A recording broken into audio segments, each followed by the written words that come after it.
Then shadow, for example. What is shadow in here? Gugu. What is shadow in Yoruba language? Elgongon. Just I was What is three in Tyap? Contact. What is three in Yoruba? Eta.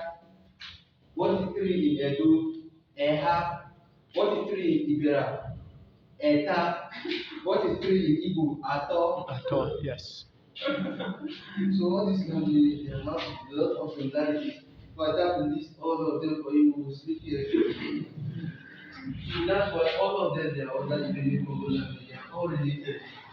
So the languages in Middle Belt and Southern Nigeria they are relatives. They are all from the same ancestors. They are all culture, according to archaeologists. So we are not strangers in the Middle Belt and in Southern Nigeria. We are all the same people. But the Hausas, their language is a mixture of Arabic.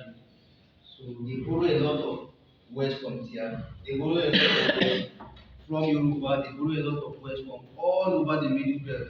Some people say Hausa is a mixture of our languages in the Middle Belt and Arabic language. Nobody knows. It's very possible. It's very possible the Hausas are our people that mix with Arabs and then they have the Hausa language. Nobody knows, but it's very possible. So, we continue with history.